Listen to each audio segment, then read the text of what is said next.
अब है द्वितीय पाठ और दूसरा पाठ सूक्ति मौक्तिकम, सूक्ति रूपी मोती पाठ परिचय। क्या क्या सूक्तियां इस पाठ में ली गई हैं।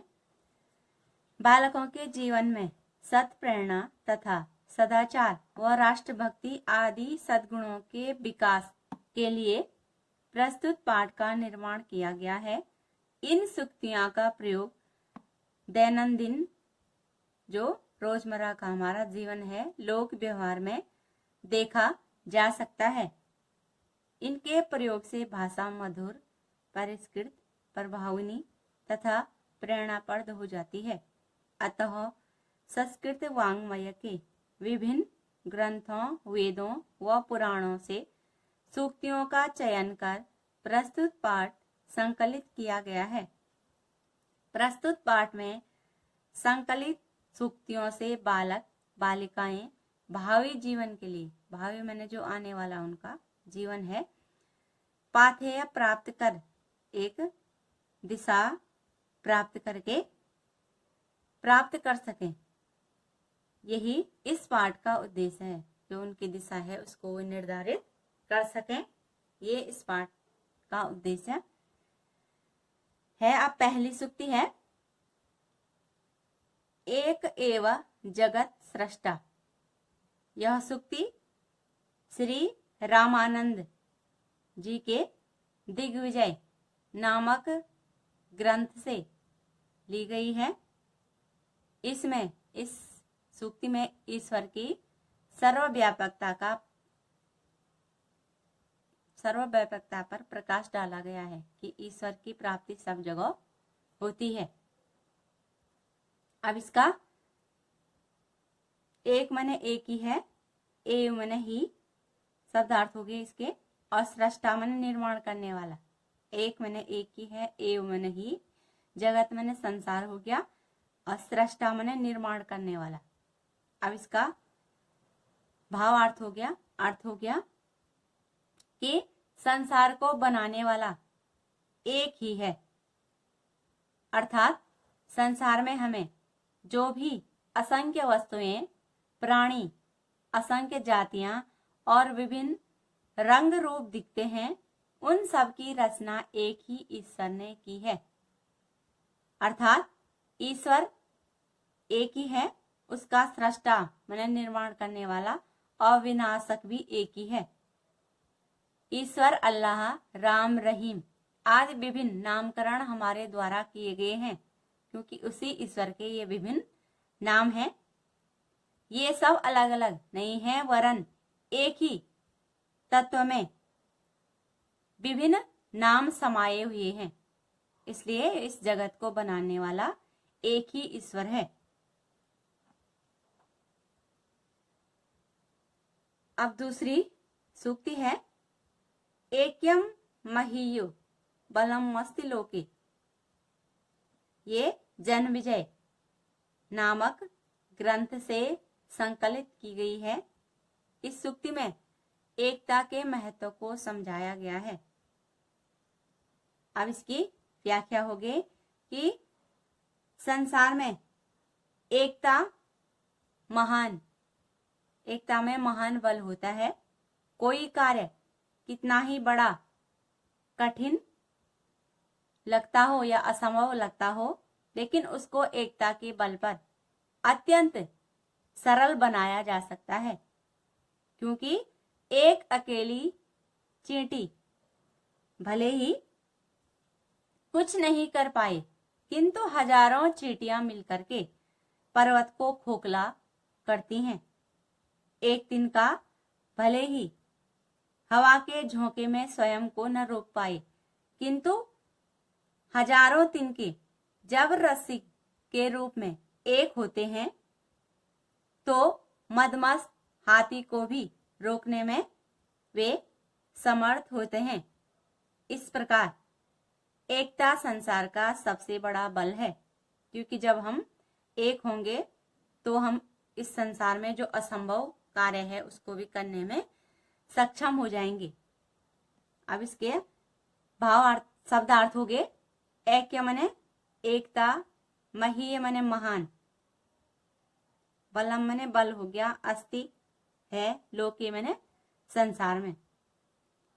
अब है तीसरी सूक्ति, गुणी विजानाति गुणान न निर्गुणो।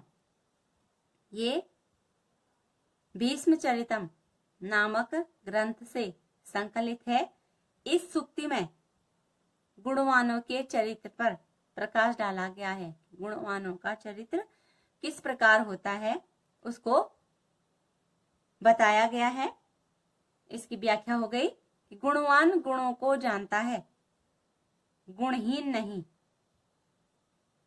गुणी विजानाति मैंने जानता है, गुणान नौ निर्गुणों, नौ का अर्थ हो गया नहीं, और गुणहीन नहीं जानता है।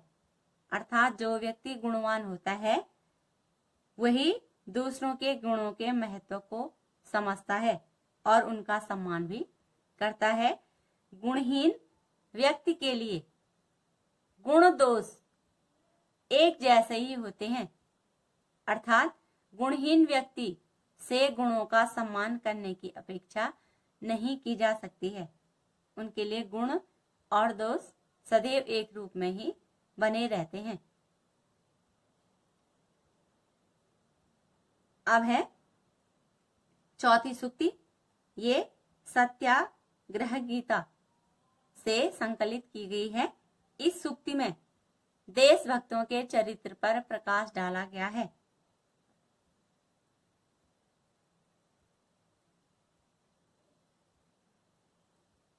देशभक्तो निज प्राणान मन्यते यस्त तृष्णो पमान। अर्थात जो अपने प्राणों को तिनके के समान मानता है। निज प्राणान मन्यते यस तृण, तृण माने तिनका, तृणोपमान तिनके के समान, यस माने जिसको, वह तिनके के समान मानता है, वह देशभक्त है। देशभक्तो, वह देशभक्त है। और देशभक्त कभी भी अपने प्राणों की चिंता नहीं करते हैं। वे देश के लिए और मानवता का हित सबसे पहले उसको करते हैं, उसमें ही अपना भला समझते हैं। यदि देश और मानवता की रक्षा करने के लिए वे प्राण तक दे सकते हैं और वे इसमें तनिक भी संकोच नहीं करते हैं, और वे अपने प्राणों को तिनके के समान देश और मानवता के लिए सर्वस्व न्यौछावर कर देते हैं। तृणोपमान तिनके के समान, मान्यते माने मानते हैं, निज प्राणन अपने प्राणों को, इसलिए वे अपने प्राणों को देश के लिए सर्वस्व न्यौछावर कर देते हैं। अब है पांचवी सूक्ति, मनोहरति कस्या सताम नो वाणी। ये हर विजय नामक काव्य से संकलित किया गया है। इस सूक्ति में मधुर वाणी के महत्व को समझाया गया है। अब है मनोहरति कस्य सताम नो वाणी। सताम माने सज्जनों की, मनोहरति मन को हरती है। अब इसका अर्थ हो गया कि सज्जनों की वाणी किसके मन को, कस्य माने किसके, किसके मन को नहीं हरती है।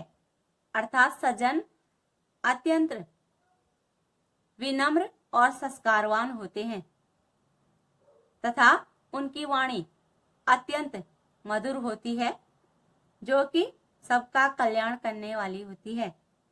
इसलिए वह सबको प्रिय लगती है, क्योंकि सबका कल्याण करने वाली वाणी किसको अच्छी नहीं लगती, किसको अच्छी नहीं लगेगी, इसलिए वह सबको प्रिय लगती है।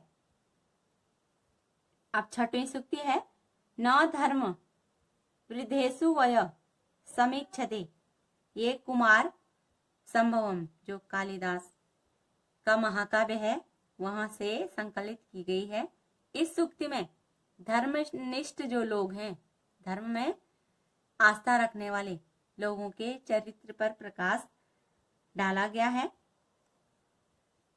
नौ धर्म वृद्धेषु वय समीक्षते, नौ का अर्थ नहीं हो गया धर्म वृद्धेषु, धर्म में, धर्म से बूढ़ों में, वय माने आयु, समीक्षते देखी जाती है या उनकी गणना की जाती है।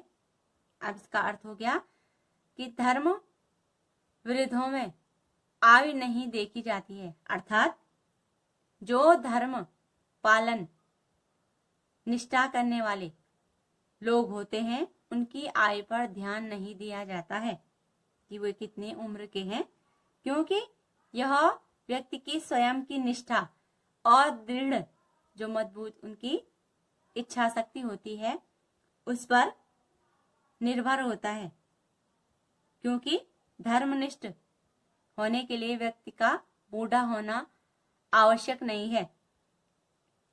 और हम कहते हैं प्रत्येक बूढ़ा व्यक्ति धर्मनिष्ठ हो यह आवश्यक नहीं है, और प्रत्येक युवा धर्म के विमुख हो यह भी आवश्यक नहीं है। विमुख माने वह उससे अलग हो यह भी जरूरी नहीं है। एक युवा और वृद्ध समान रूप से धर्मनिष्ठ अथवा धर्मच्युत हो सकते हैं। धर्म को मानने वाले और धर्म को छोड़ने वाले दोनों उम्र के व्यक्ति हो सकते हैं।